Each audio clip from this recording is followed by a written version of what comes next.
Soaps TV pour un nouveau numéro de rencontre avec l'auteur. Ce matin, je reçois Maroua Kadri, une jeune grenobloise, je dirais même une adolescente, parce qu'elle n'a que 17 ans et elle est déjà écrivaine.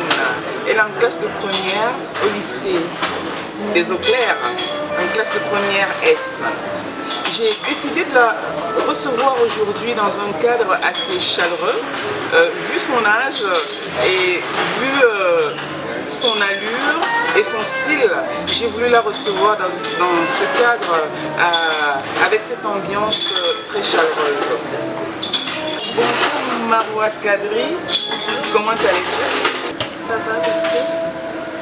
Alors Maroua Kadri, tu baignes depuis ton plus jeune âge dans le monde de la littérature, des arts, en dehors de l'écriture qui est ton hobby, parce que c'est ce que j'ai compris que l'écriture était ton hobby. Quels sont les autres arts que tu pratiques? Oui, je fais aussi de la peinture. Oui. Je danse aussi, parce que comme je vous ai dit, je considérais ça un peu comme de l'art, la danse. Et en fait, je touche un peu de tout. J'écris des poèmes, mais c'est vraiment dans le domaine de l'écriture où je suis le plus à l'aise en fait. Oui. Et qu'est-ce qui vous inspire? Par exemple, là vous avez écrit sur Vival, le livre sur lequel je t'interroge aujourd'hui. Tu as écrit sur Vival.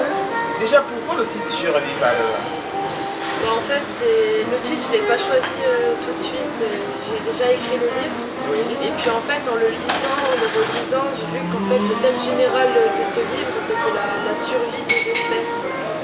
Du coup, je l'ai appelé Survival, un mot en anglais parce que j'affectionne l'anglais, je parle bien et je préférais un titre en anglais pour que ça fasse plus.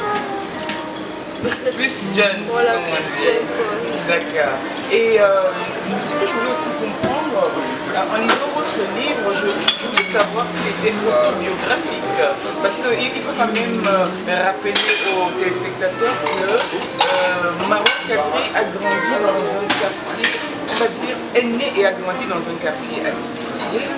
Et dans Survival, on a l'impression qu'elle fait une peinture du cadre dans lequel elle a grandi. Alors c'est pour ça que je voulais justement savoir si c'était un livre autobiographique ou pas. C'était un roman autobiographique ou pas. C'est pas un roman autobiographique en fait, mais c'est vrai que comme j'ai toujours baigné dans ce milieu-là, je prends exemple, je prends quelques petits détails de ce milieu-là justement.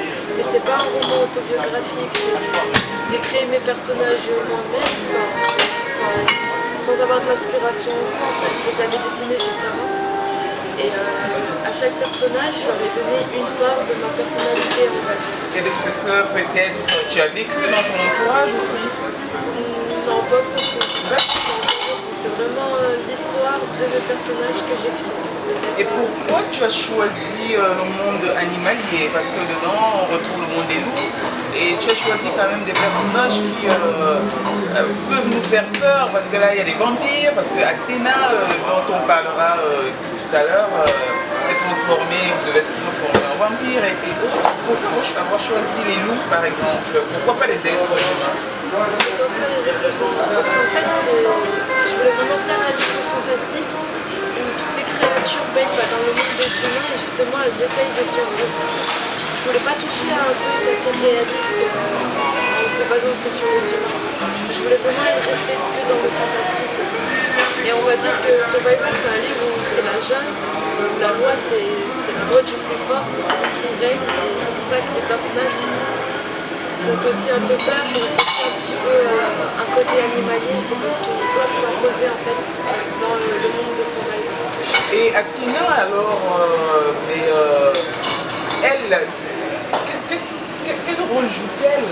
Je veux dire, Athéna, pourquoi l'avoir choisie elle? Ça aurait pu être, je veux dire, une louve. Pourquoi avoir choisi une humaine justement pour se transformer en vampire et ensuite... il faut lire le livre. C'est un peu étrange l'histoire d'Athéna parce que comme vous avez dit, bon, elle a été élevée dans le clan des loups, puis elle a été transformée en vampire. Mais c'est vraiment pour donner le côté de la force d'Athéna, pour montrer le côté de sa force en fait. c'est qu'elle est au centre de tout, elle doit à peu près tout gérer parce qu'elle a des difficultés, elle a des liens difficiles avec les autres clans.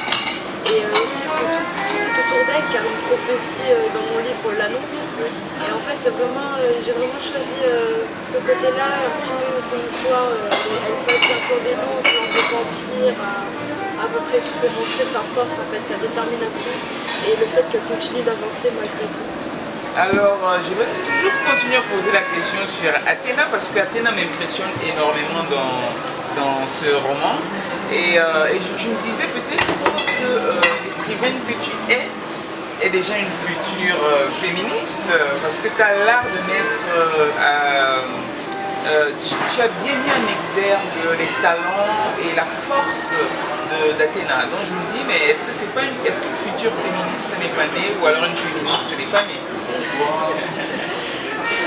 Comment dire, je suis pas totalement une féministe en fait.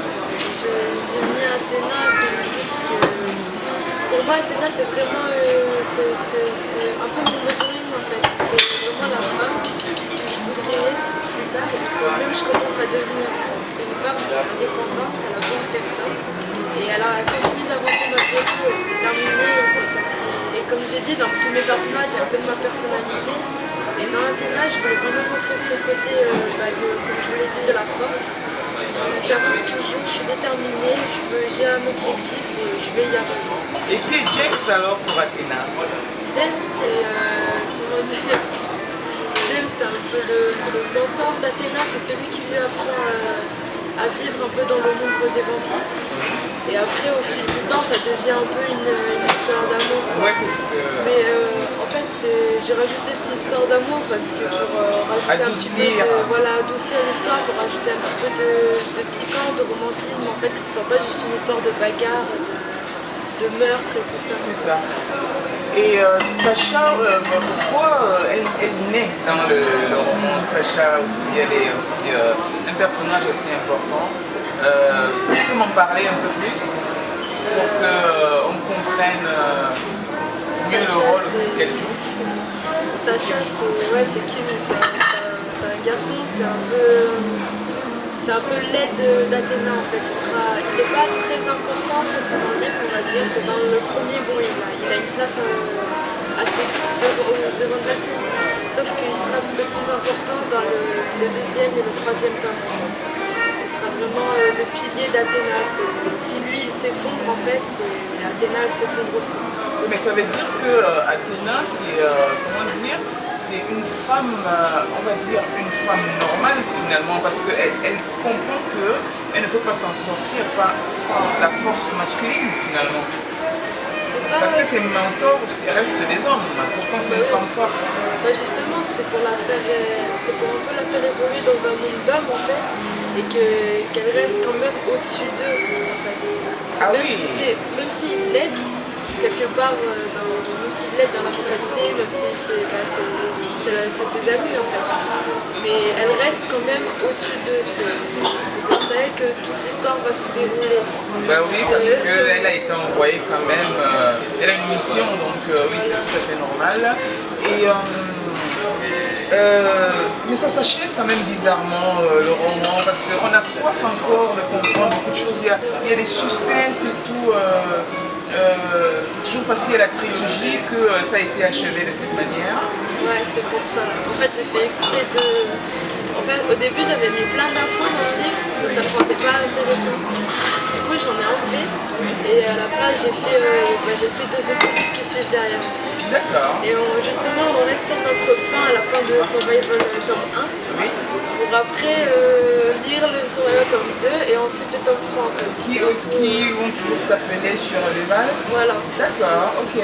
Et donc, on peut considérer qu'une écrivaine est née alors? Ouais. Donc désormais, Marwa Kadri est une écrivaine. Voilà. Et quels sont vos projets, je vais dire, après la trilogie de Survival? Que comptez-vous faire d'autre? Écrire d'autres livres dans le même esprit ou bien vous allez changer, tu vas changer d'esprit? Après la trilogie, justement, ouais, je vais changer d'esprit, je vais changer complètement de milieu en fait. Je vais pas rester dans le fantastique, je vais faire dans le drame aussi, dans le thriller, dans la police, de tout, je vais changer. Et ce ne sera pas un personnage féminin à chaque fois, ce sera masculin, ce sera un groupe, même des fois. Et en fait, mon objectif, c'est à chaque livre, je change d'esprit. Je change complètement de monde. Et qu'est-ce qui t'inspire alors? Je vais dire quand même écrire un roman comme celui-ci qui a quand même, on va dire, plus de 300, presque 300 pages. Et il faut quand même avoir de l'inspiration. Tu veux dire à ton âge, tu vas à l'école, tu es encore jeune. Qu'est-ce qui t'inspire? Où est-ce que tu prends ton inspiration? À quel moment tu écris? Alors, mon inspiration. En fait, j'ai toujours eu un peu d'imagination, enfin, même beaucoup d'imagination, que ce soit dans mes dessins, dans mes peintures, dans mes textes aussi. J'ai toujours eu de l'inspi en fait. Et c'est aussi grâce à ma petite sœur en fait qui me dit. Et Pourquoi? Parce que elle écrit? Non, elle n'écrit pas en fait, mais elle relisait mon livre pendant que je l'écrivais. Ah oui. Et quand elle pensait que quand elle pensait à une partie de l'histoire que ça allait se finir comme ça, bah moi en fait je changeais de genre pour qu'il y ait plus de surprises en fait. Ah d'accord, mais tu fais partie d'une famille de... Moi je les appelle des cerveaux. Toi, tu n'as que 17 ans, ta petite soeur elle a quel âge? Elle a 15 ans. Elle a 15 ans et elle te relie déjà? Oui. Ah mais ça c'est super, donc oui ça fait d'une grande aide. Et donc, qu'est-ce que tu comptes faire dans ta vie? Je veux dire en dehors d'écrire, ce ne sera pas ta profession principale quand même, parce que tu vas encore à l'école, qu'est-ce que tu comptes faire? Bah, en fait, j'ai un objectif bien précis là pour l'instant, j'aimerais aller faire des études de droit. Oui. Puis après, entrer dans la police, faire le bureau de police. Et peut-être, en fait, pour l'instant, c'est ce que je veux, c'est rentrer à Interpol après. Ah oui, ça c'est des grands projets. Mais dans tous les cas, je te souhaite tout le bonheur et je te souhaite vraiment tout le bonheur et je sais que tu inspires énormément de jeunes parce que tu n'as que 17 ans, tu écris et là tu as commencé fort parce que là ça sera une trilogie, donc il y a encore deux romans qui vont sortir derrière et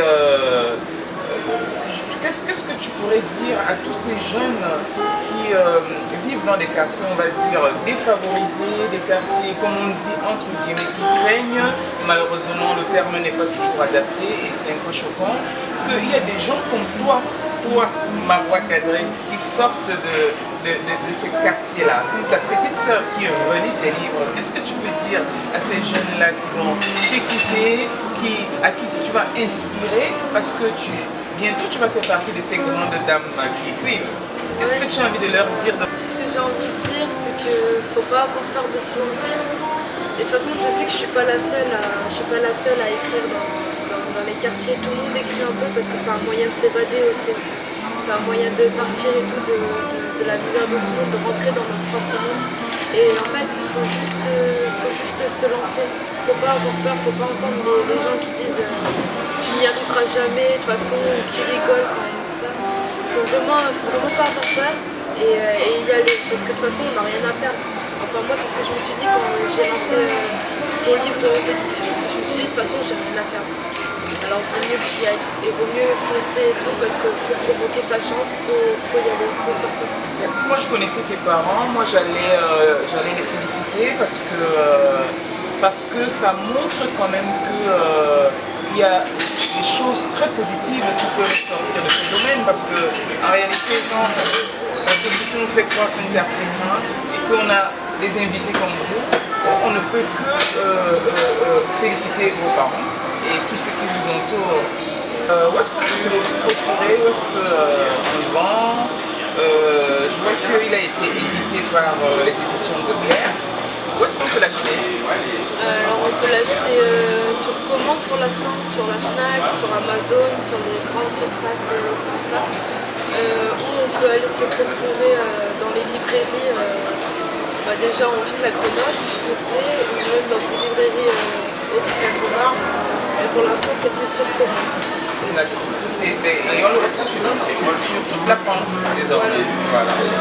Et donc je suis très heureuse de t'avoir reçu, très heureuse de recevoir une jeune écrivaine de 17 ans. Pour moi c'est un honneur et je te souhaite beaucoup de choses et tu as toutes les meilleures pensées de Roots TV.